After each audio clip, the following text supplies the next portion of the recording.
Hi, everyone. Welcome to episode 2 of Business and Nature webinar series, which we are delighted to have launched in partnership with Salesforce.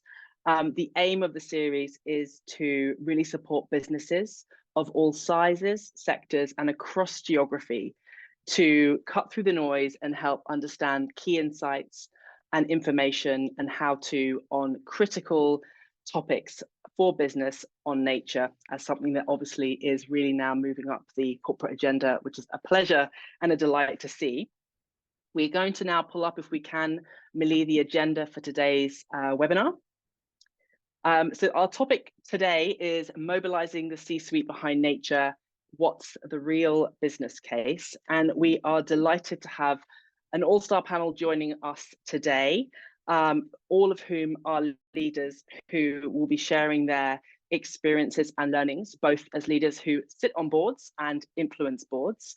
And we're delighted to have Ellen Jakowski, Chief Sustainability Officer at MasterCard, join us, Suzanne DeBianca, EVP and Chief Impact Officer at Salesforce, Eva Zabi, CEO at Business for Nature, and Jen Molnar, Managing Director at the Nature Conservancy. We're going to have a very interactive 1 hour today. So I will start.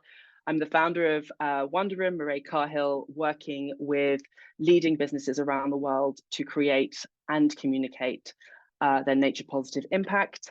I'll provide a quick context setting for today's webinar, and then we'll be straight into each of the panelist speakers who will be giving a quick opening introduction and their top tips on mobilizing the C-suite behind nature based on their own experiences.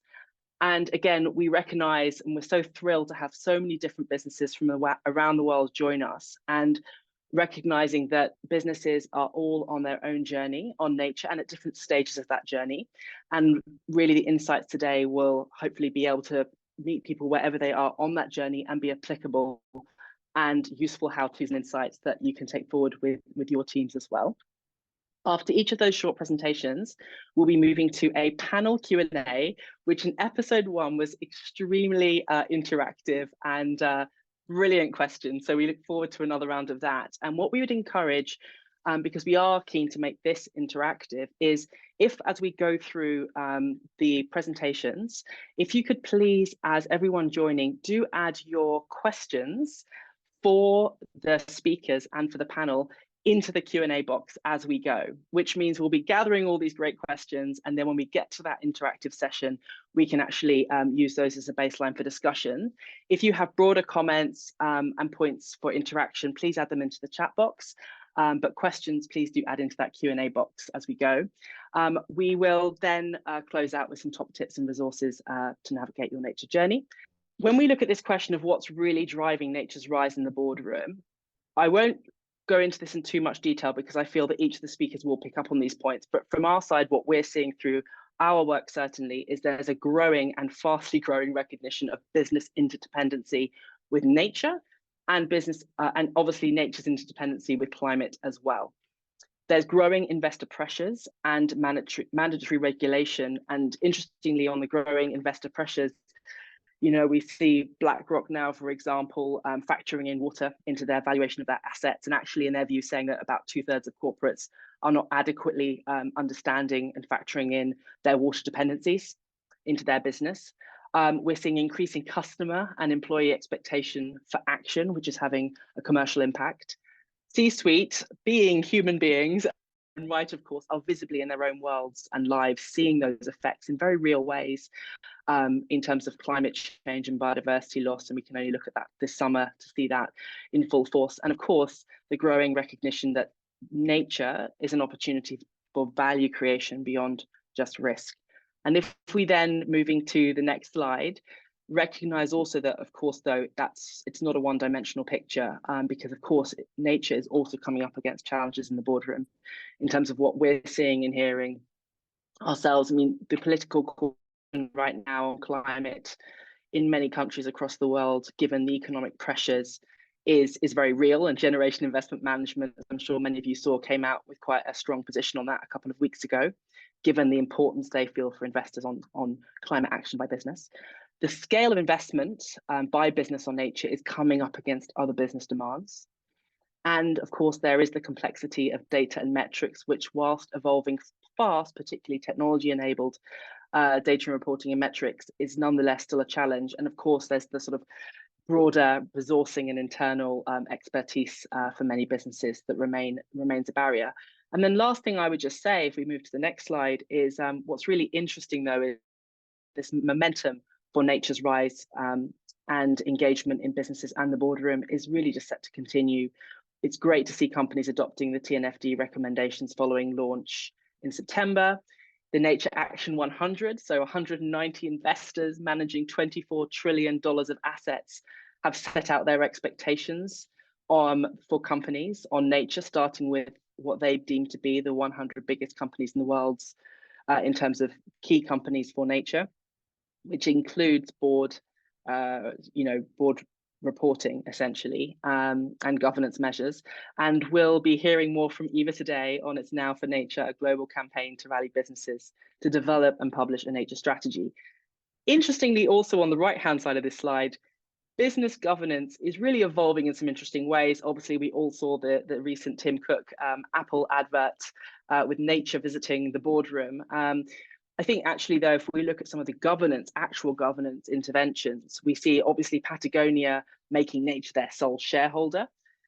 Faith in Nature, making the first business to place nature on its actual board in a non-exec role. And I think we're seeing more businesses looking to do that.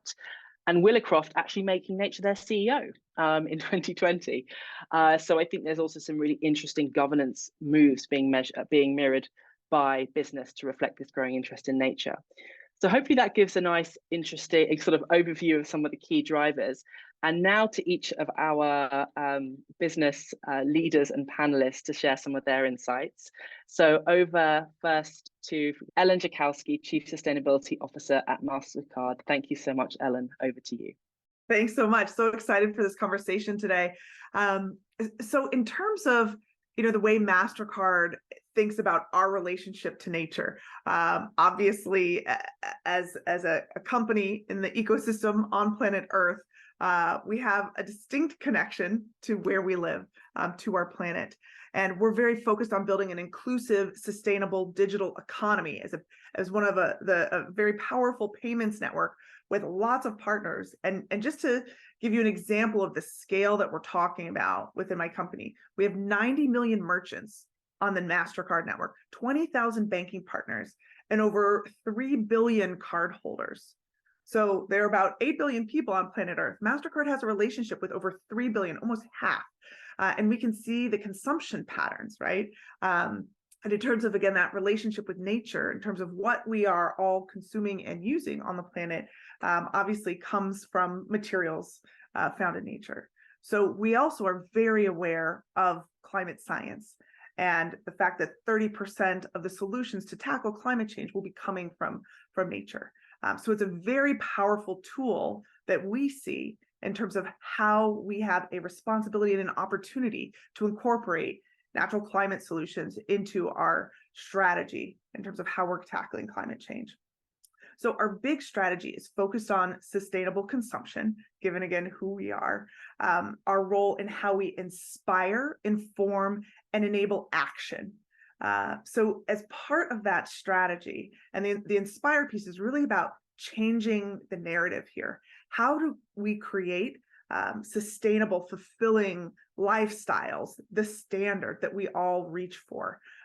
We're famous for our priceless brand, and thinking about it in the context of that sustainable, regenerative, circular economy, I think is really important.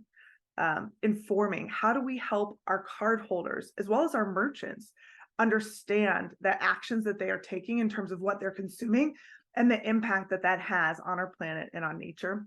We have a product called the MasterCard Carbon Calculator. That's the first iteration of how we're helping our value chain understand the impacts of the choices that they make. So at the end of the month, when you get your bill and it has all the line items of everything you spent, it also has the line items of the carbon impact of those choices. And then the third pillar, enable, and this is where our Priceless Planet Coalition comes in. How can we help our value chain take action to help support nature, to help create that sustainable regenerative economy. And so our Priceless Planet Coalition is an initiative that we started several years ago. It's a commitment to restore 100 million trees.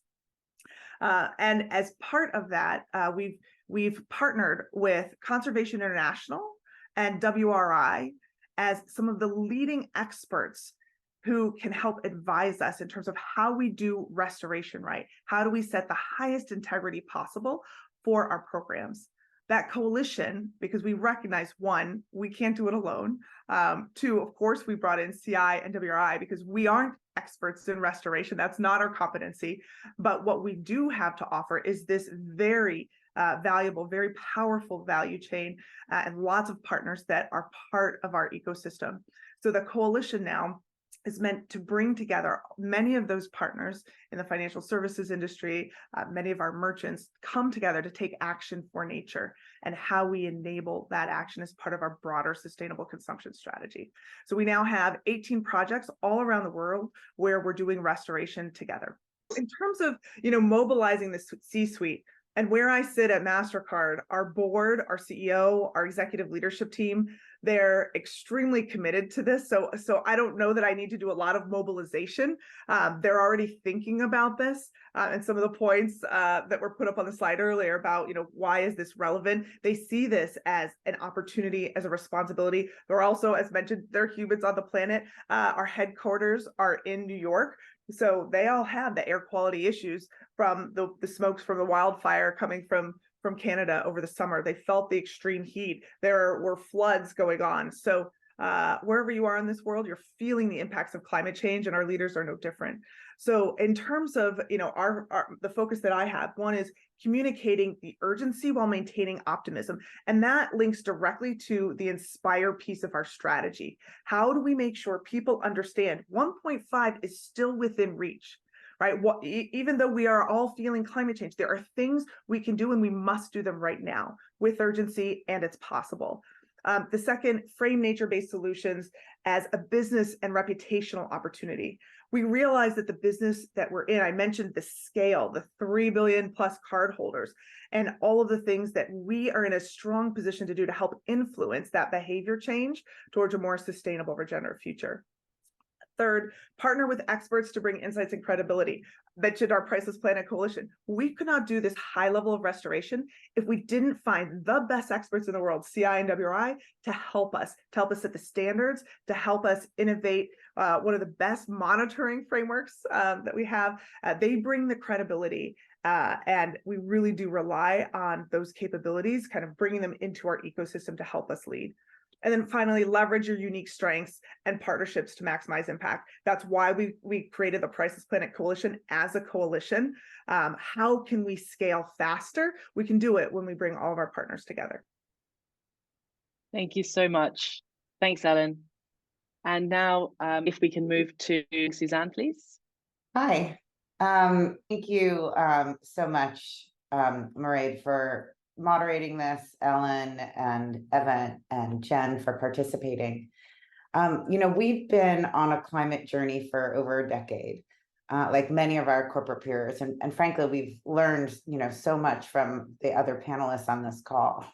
And what we, as we started to think about, nature and, as a software company, our first pass was, we're not a manufacturer. We're not a chemical company. We don't have a big impact on nature. Should this really be part of our strategy? And, what we realized was like 100% absolutely should be part of our strategy. We've been thinking a lot about emissions reductions. We built a product there. We've got some very aggressive goals around emission reductions. But, at the same time, we started to look at, and we were doing a fair amount of work in oceans and how much the oceans were absorbing as a result of the, growing emissions. And we had the opportunity of being with Dr. Jane Goodall at an event in California, who said, great, you're working on oceans, but what about the trees?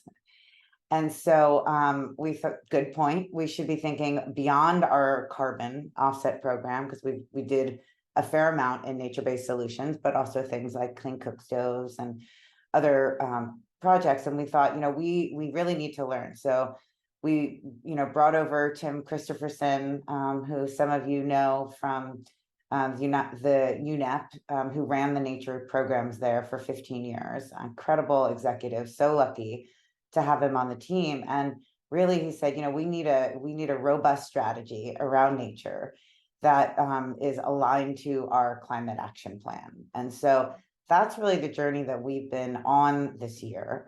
We've long invested in Pointways. I talked about oceans. We founded an effort called A Trillion Trees, along with MasterCard and a number of other corporates in the World Economic Forum. But we really, kind of realized we needed more of an integrated strategy. So, for us, it looks like, if I just take those of you who've been to San Francisco and seen the Salesforce Tower, you kind of can't miss it. It's the tallest building west of the Mississippi in the United States. One of the first things we did, we don't own that building, but we do have half the space and naming rights on it. And so we said, we want to we're in a state that is impacted by drought on an ongoing basis over the number of decades. We should put a black water system in and really minimize our impact on this issue called a drought in California. And so 85% of the water in that building, on behalf of the other tenants as well, is recycled and reused. So that's just one example in our real estate strategy about trying to sort of minimize our impact on nature. And we have, about half of our customers are, nature is critical to their work. So we're thinking a lot about building in, and we're working with TNFD and thinking about how do we build a nature module into Net Zero Cloud to really support our customers on their nature minimization journey, if you will. I think you could probably pull up the slide. I'll just say maybe a few things, and then I want to pass it on and not take too much time. As we think about the C-suite and the business case for nature, one of the things we've been thinking a lot about is risk mitigation. Our second biggest office is in India. We have offices all over the world, in Israel, in Sydney, and in Florida, and places that are, very apt for climate disasters. They're prone to climate disasters in many areas. And so we've been thinking a lot about sort of risk and compliance and making sure that our employees are safe. I've been thinking a lot about, how do we think about sorry, I'm a little bit lost my train of thought. But if I think about what's important in terms of the people in the company, the leaders in the company, I always go directly to those leaders and say, what is the impact that this group, could have on nature? So for marketing, for example, we do a lot of big events, and we've really looked at now the materials that we're using at these events, the food that we're serving. We've built a playbook for other marketing groups. So we think about it sort of by department. Our biggest impact and our biggest source of emissions is scope 3, like many companies in the software space and a lot of industries. And so data centers, is a big sort of slice of the pie for us. So we don't own our data centers, just like we don't own our real estate. But we think about, and I work very closely, like, for example, with the head of infrastructure on how to make data centers more efficient, especially from a water and use perspective. How do we wrap our machines so they use less intensity, et cetera? So really identifying risks and opportunities, really going to the department heads and brainstorming along with them any of the impact that they have on nature and what we might do to minimize that. Having tangible, measurable goals. So we're a founding member like MasterCard of 1t.org. We also have a commitment of 100 million trees. And we have a transparent website called trees.salesforce.com. You can see all of our projects. We're actually in the middle of doing a tree audit, which is very interesting to sort of see, of the 50 million, how are they doing? Are they still there? And we plan to publish those findings. And then really just looking at always the intersection of climate and nature. Investing in nature will not solve climate change alone, but it has the potential to really make a huge difference, both from a carbon emissions reduction perspective, but also we're in a biodiversity crisis.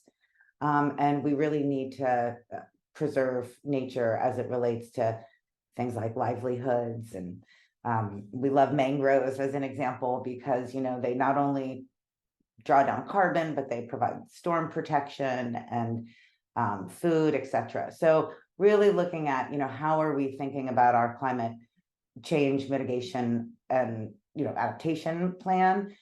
Nature is sort of a core part of it for Salesforce. Thank you so much, Suzanne. Really appreciate that. And on to Eva Zabi, CEO of Business for Nature. Thank you. Well, thank you so much. It's really fantastic to be with all of you today. I also see in the audience there are a number of people who could very well be on this panel and share their own experiences. So we hope to hear from you as well. Just for those who might not know Business for Nature, we're a global coalition composed of more than 85 influential partner organizations, as well as forward-thinking companies. Again, many of you on the line. And what's really important here is to show leadership and momentum. And together, our aim is to drive that credible business action, as well as policy ambition to achieve a nature-positive economy for all by 2030. So just a couple of reflections before I give my 4 tips. There could have been way more tips, but you wanted 4, so you're going to get 4. There's been, over the past few years, I've been leading Business for Nature for the past 4 years. There's been a huge shift in the conversation. I'm an ecologist by training, and I've been in this space for over 20 years, but the past 4 years have been a game changer. And that includes conversations with the C-suite. One, just to keep everyone in mind, is at the end of last year, there was this crescendo to the biodiversity COP15 in Montreal last year, where a new global biodiversity framework was adopted by 196 governments. All of the negotiators will say there were 2 key stakeholders that really were way more active and influential in these negotiations than ever before. Number 1, Indigenous peoples and local communities finally recognized in a much more central way, as they need to be. And the second was business and finance, showed up like never before. So focusing now on the C-suite, I've had conversations around also with all of our partners. The conversations that have been having with the CEOs on this issue would never really have been, taken place even just a few years ago. When you speak to a C-suite or a CEO now and you use the B word, biodiversity, previously you'd get a blank expression, or you're some sort of tree hugger, or you don't really understand. Now it's, oh yeah, of course, we're facing biodiversity loss. And even better is these C-suite, the ones that are starting to get it, understand the interconnectedness of the crisis. Just as you've heard from Suzanne and Ellen, there is no credible climate strategy without nature, but equally, we cannot halt and reverse nature loss without a stable climate. And, climate change is the number 1 driver of biodiversity loss. So I feel like those conversations are also much more holistic. And the fact that ultimately every single company relies on nature is becoming maybe a bit more obvious. There's still a way to go, though, even though there is interest and enthusiasm. I think just another quick reflection is that the nature agenda is inherently positive. Action around conservation, restoration, sustainable use actually works. And so there is a feeling of wanting to make a change as a leader in the C-suite in a company. And there is a very positive hero-like contribution and meaningful contribution that the company can make. So the real question is, how do we move from that interest and enthusiasm to actually transformation and make the next step and make nature core to business decision making in the traditional sense? So my 4 top tips, and happy for you to share the slide. Number 1, we'll have a strategy for nature. So the real change comes in a company when you look at these complex challenges, like addressing nature loss, and make sure that they are embedded in everyday decision making. That means we've got to understand the value of nature as well as people in all of these decisions. And that means you've got to make it strategic. So the conversations we've really heard just before from Ellen and Suzanne is for a company that's earlier on the journey, you can start with the risks, because in fact, if you show a scenario where the natural resources that every single company depends on through its value chain somewhere, if you take those away, that is a risk for the company. The chief risk officer needs to be fully aware and put it on the risk profile as part of the enterprise risk management system. So you can start with risk, but what, as we've just said before, gets really C-suite excited are the opportunities. And also this reassurance that in their company, the likelihood that they've already been taking action, this isn't a whole new area, they're probably already taking action on freshwater, deforestation, land use, maybe oceans, as we just heard. There are different elements and that we can build on in the nature agenda overall, but it needs to be strategic. So on that, I've of course really delighted to announce that just next week, we're going to be launching a really exciting business action campaign called It's Now for Nature. Where is nature in your business strategy? Do you know, and do you have a strategy? That's the key question. We've got to give the control back to the company to be able to navigate through this increasingly demanding and complex environment in which all companies operate. So please do have a look. The aim of this campaign that will run to 2030 is really to scale and speed up business action on nature from all sectors and all geographies. There will be also, I just want to flag, a nature strategy handbook developed with PwC and many of our partner organizations to help companies cut through, well, what should you really be including in a strategy? And we've been building on the high-level actions of assess, commit, transform, disclose. So that was a bit detailed and technical, but I think it's a demonstration that we're trying to provide more consistency and alignment across all of our organizations to prepare companies to actually help contribute to a nature positive world by 2030. The second top tip is prepare for future regulation. You know, all C-suite would be wise to prepare for this. Don't forget that what is considered socially unacceptable today will be illegal tomorrow. And this future regulation is coming, and some of it's already here. Check out Target 15 if you haven't yet, of the Global Biodiversity Framework. This includes all companies needing to take action to reverse negative impacts, to increase positive impacts, but also for all large businesses and financial institutions, a requirement to both assess and disclose their impacts, dependencies, and risks on nature. And then, of course, we have the CSRD with the ESRS, all the acronyms here, you've got it on the slide, which requires companies, including their subsidiaries of non-EU companies, this is based in the EU, but applies outside of the EU, to report on their environmental and social impact of their business activities. It includes standards on biodiversity, pollution, water, social issues, and it not only looks at the financial materiality, but also the risks from nature loss as well. So double materiality. And we also, of course, have the ISSB. These are major milestones. And even if they're going to be a lift for most companies, it's already critical to streamline sustainability disclosures now to drive better decisions, because ultimately we want companies to be competing on performance, not on methodology, right? So somehow there needs to be that consistency.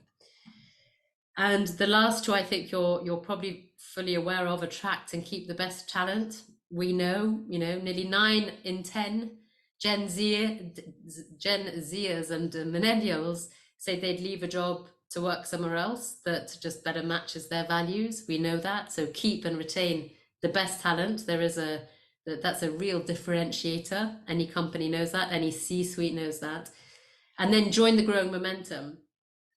you know, the first step of getting started is the hardest. That's what we hear across the board from companies embarking. Just getting started is going to be the biggest jump. And so the lights have just gone up here. Sorry, 2 seconds. There we go. Magic. Maybe it's because my time's up. There's some telepathy going on there, Mairead. All I was going to say here is that you're not alone if you're starting on this journey and if you're a bit confused and overwhelmed, and that includes the C-suite, because no one of us will be able to solve these interconnected crises alone. But every one of us, every one of you on the line listening and outside has a role to play. So there are tools, there are resources. We've never had this much interest and engagement, as I started off with, and there are so many organizations really willing to help with this transformation. So if we all now act at scale and speed starting right now, we actually can transform the economy. It's already starting to transform when you look at some of the innovations, but we need to scale that up to really achieve this equitable, nature positive and net zero world for all. Thank you so much. Thank you, Eva. Thank you so much. And over to Jen Molnar from the Nature Conservancy. Hi, thank you so much. I love how Eva talked about that. This has been such an exciting time with this momentum building, and such a so excited to be part of this panel. And I'm going to pick up on some of the threads that were mentioned earlier. It's tough coming at the end. But to give you a little bit of context, I thought I'd share a little bit of my background because it's mapped to TNC's journey in this space, just to give you a sense of how the conservation community is coming to this. I actually started my career as an environmental engineer by training, which isn't typical at TNC. I worked for a while in the private sector doing remediation work, but decided at some point to shift towards conservation to be more proactive in protecting the environment. And so I came to TNC 20 years ago and worked on a global science team for a while. But then a few years in, I got brought in to lead our science work with Dow Chemical Company. It was our first deep dive collaboration with a company to look at how they could value nature within their business. So asking some of the questions we're asking today, but looking at how they could address this as a material issue within the company. So it finally made sense that I was an engineer at TNC, which is kind of a nice career path. But it was also a great chance to work with a company to proactively tackle some of these issues and look at how we could create nature solutions together. We looked at tangible ways they could bring nature into decisions within the company. We helped them create a valuing nature commitment at the corporate level back in 2015, and created business tools on how they could implement that. In early days before there were a lot of frameworks out there. So it was a lot of kind of working together. And as we started working with other companies in similar ways, I helped build out our technical capacity to do that. We're essentially bringing our science and economics within the organization, tied into our on-the-ground conservation experience, to work together with companies to problem solve, and often developing solutions that neither organization could do on their own. So it's been an exciting chance to really dig in on new areas where nobody knows how to do this, but we can bring different perspectives and expertise together to do that. So I can pull up the slide to talk through top tips. So again, picking up on some of the themes that have been mentioned, but to start with, I think this is really about recognize there is real business value here in looking at nature, as others have said, and this is something that is material. It's over half the world's GDP is moderately or highly dependent on nature.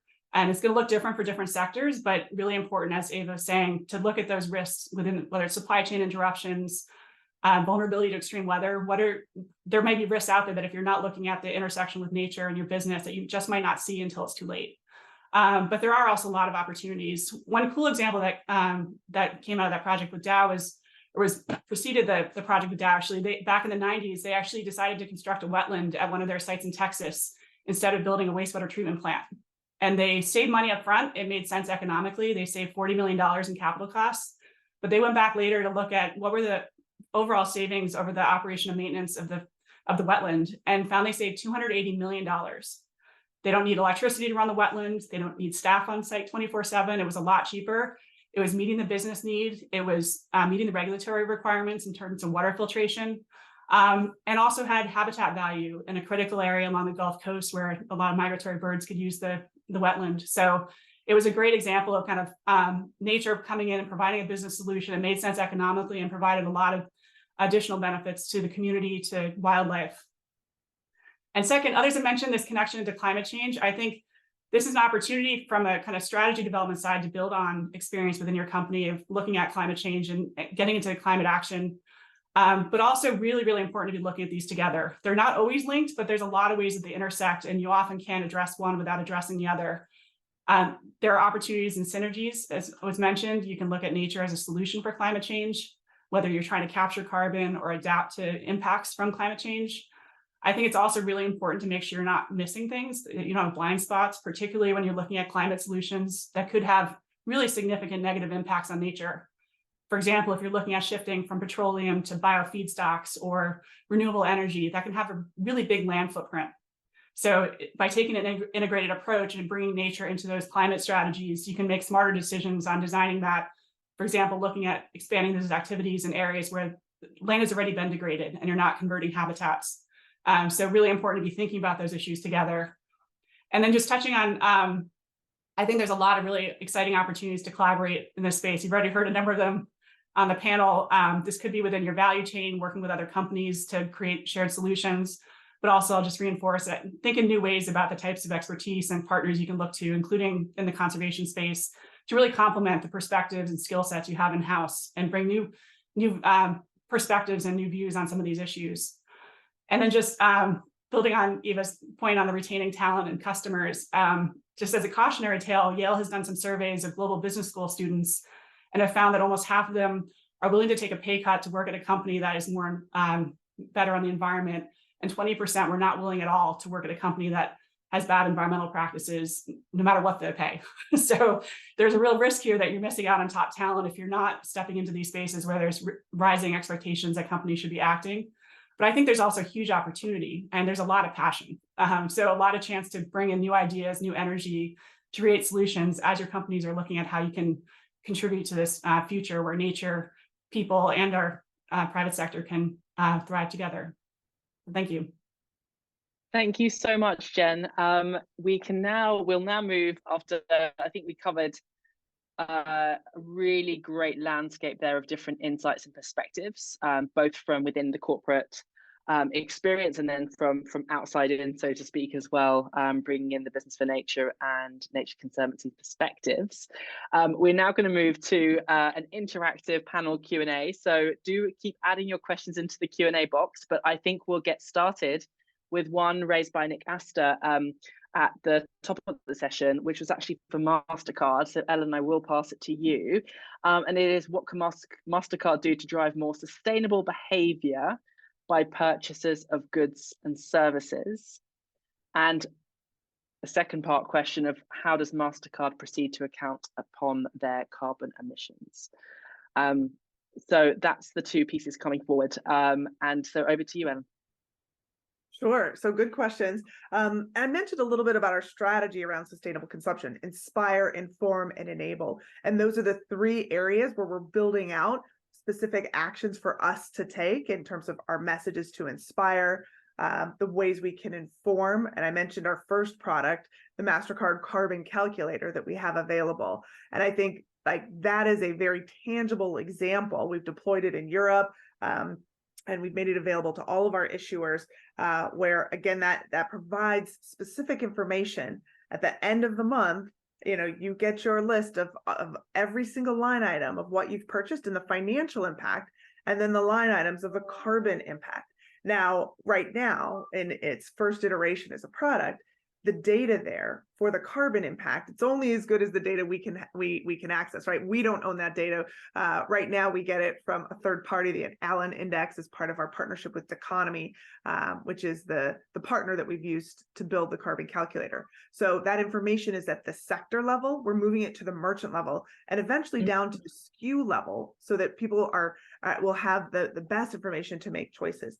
It's also right now only offered post-transaction. So interesting to know, right? Good to inform you before you make your next purchase in those categories. But imagine if we could bring that data to the beginning of the transaction process. So the information that our merchants share is the same information that we then can share post-transaction, you know, at the end of the month. So there's a lot more work for us to do there to take action to help inform all of our cardholders to make better decisions, but we're working on that. And then that third piece, the enable piece, in terms of incentivizing actions. We offer lots of, you know, points and rewards if you have a MasterCard. And we're looking at ways to innovate that, to align those rewards and some of those choices with more sustainable behaviors. So there's plenty of work for us to do. We've got kind of our first iteration of products and services along each of those 3 areas, and continue to look for more innovation from us there. In terms of the second question, how do we account for our carbon emissions? We follow the Greenhouse Gas Protocol. In June, we just published our 6th annual ESG report, and in there you can find lots of detail. We report across all scopes 1, 2, and 3. That's brilliant. Thank you, Ellen. And I think also building on that, I suppose coming back to this idea of really building on your business's core strengths and capabilities, just something we always certainly promote, is this idea in reality that I think correct me if I've got this number wrong, but 4 billion cardholders around the world. About 3 billion. 3 billion. There we go. So the sheer level of scope of when we think about the linkage to your point, when you opened around sustainable consumption and the opportunity for MasterCard to have a positive impact in that space, that's very much informed by a really complex and full view of current habits, I suppose, and how that's currently playing out across your base. Right. We've got many more questions coming through. So we have one here as well, a comment actually, that's just the fact that it's wonderful to see and refreshing to see, Suzanne, the connection between climate tech and biodiversity nature-based solutions, coming off the back of Verge last week in San Francisco. I also think there was a question actually for you, Suzanne, around opportunities perhaps in ways in which Salesforce can add value to some of its customers and businesses. I guess build in this space around nature. I imagine building off Net Zero Cloud. Do you have anything you would like to share, initial thoughts or reflections on that? Well, maybe it's actually, there was a question for TNC on climate tech, so maybe I'll just kind of answer a little in that context, and then talk about why I think that's really important. So from us, from a product perspective, we do have water waste management modules in there. We have scope 3, we have CSRD reporting. We're trying to stay really relevant with what's on folks' minds. And again, building out this nature module over the next 12 months, trying to stay aligned to regulation. We're just listening a lot right now from our customers, and there is, just a heightened concern around we're moving from a compliance market to a regulatory market, which is great, but painful and unknown for many of us. We're kind of moving, and Ellen and I were talking recently about reporting moving from sustainability to finance, and that transition that's happening. It's for enterprises, frankly, all over the world. And so, that's part of it, is regulatory, kind of listening to how people are thinking about it. But what's been really fun is investing in some great companies that are bringing more transparency, for example, to the carbon markets. Like one company I love is Solvera, out of the UK. They're kind of a rating system, and they've been really helpful for us. We've actually can have them on our marketplace to bring transparency to some of these projects.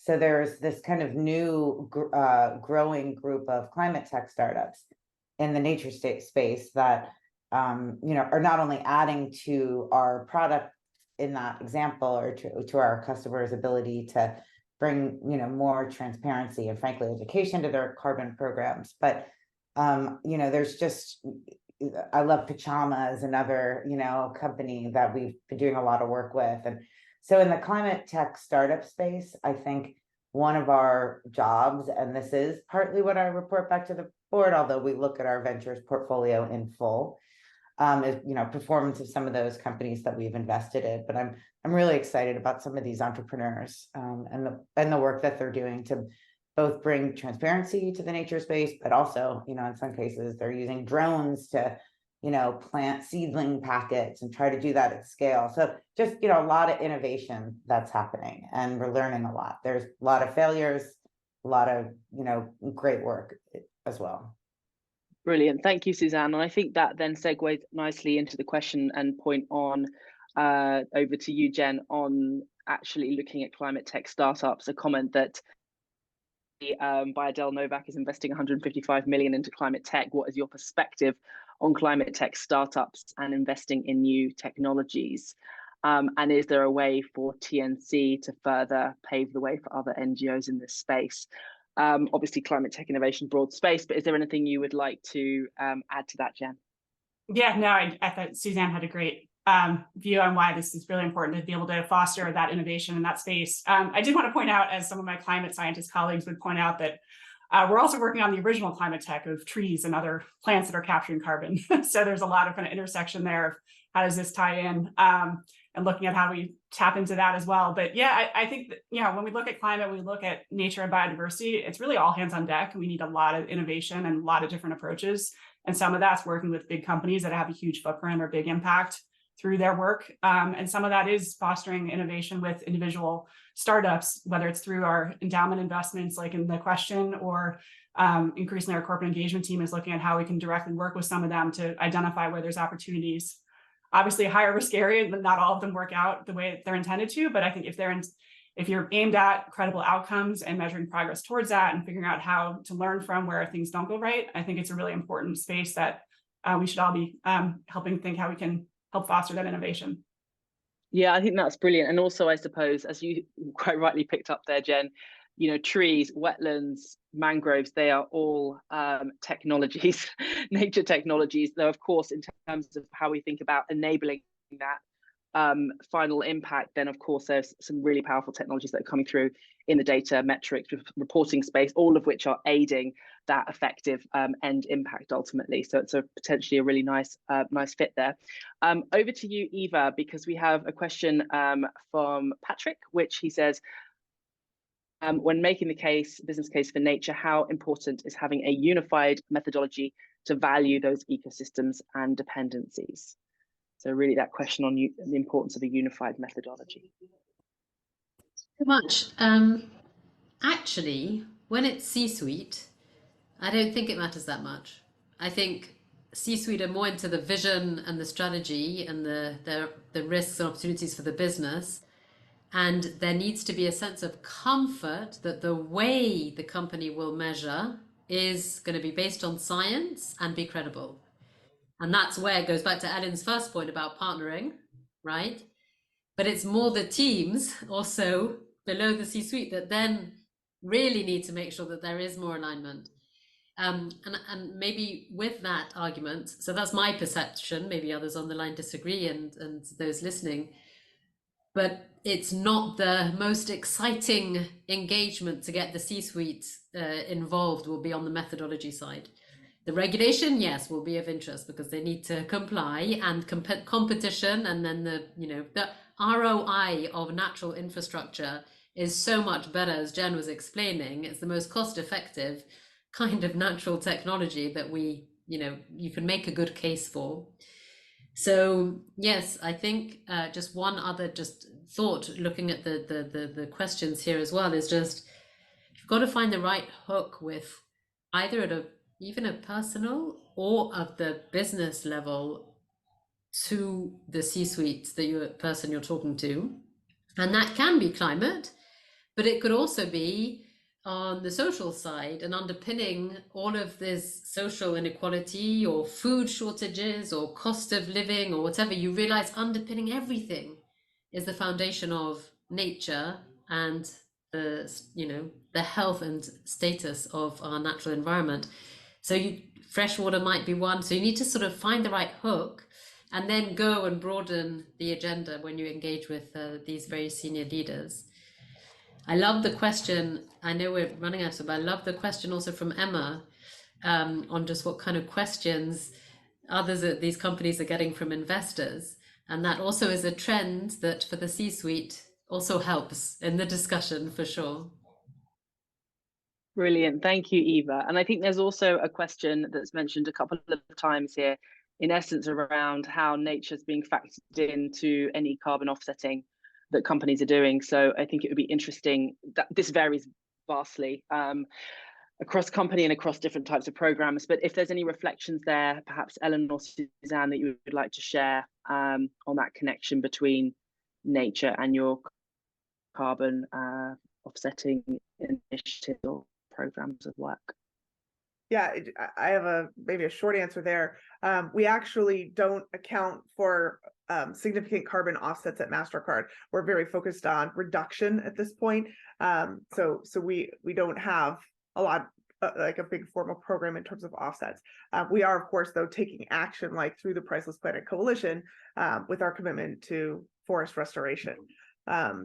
But I do want to add, just to build on what Eva was mentioning about the investor questions, that we definitely are seeing an increase in those questions and in the queries, even as a lead up to our annual shareholder meeting. I think the number of prep, calls that we did do with different investors who had specific questions, it was quite enormous, definitely much more significant than the year prior. So we are seeing that shift. It's not just a shift, from a stakeholder point of view with our investors, but of course with our customers, both our issuers who are coming to us looking for more solutions and actions in terms of what we're doing, as well as all the way down to the card holders, and at the beginning of the value chain, the merchants. So this trend is only going one way at this point. And that continues to put more pressure on us to continue to innovate in this space.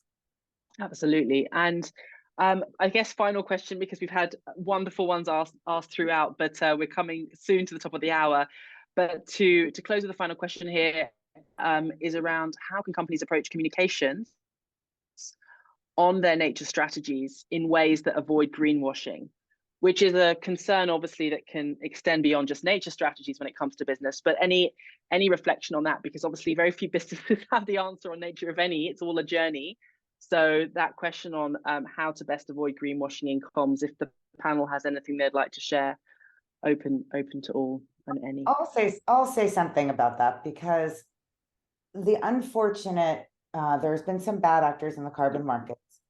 There's been a lot of articles and pieces written about that.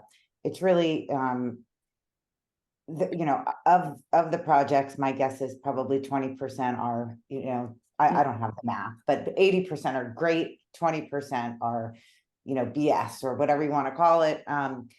But I think and so we have to make sure that we're providing value, whether we're using it in our nature programs, our carbon offset programs. They have to be audited, which we do. We have an incredibly rigorous framework that includes social metrics in addition to the nature metrics and economic, et cetera. But what I'm really sad about is that, nature is now under attack as a result of these articles. And colleagues are pulling out of projects all over the place. Again, whether they're part of their offset program or part of their nature strategy, and they just don't want to talk about them anymore. And they're divesting in really important projects that need to happen. And so I believe that bad actors should be held accountable, should be called out. But the downside is just shocking to me about no corporate wants to talk about what they're doing. They're scared to death. I mean, I mentioned we're doing a tree audit right now of our 50 million trees. We want to bring transparency and say where we went wrong, where we found out some of these projects went wrong, what went right and why.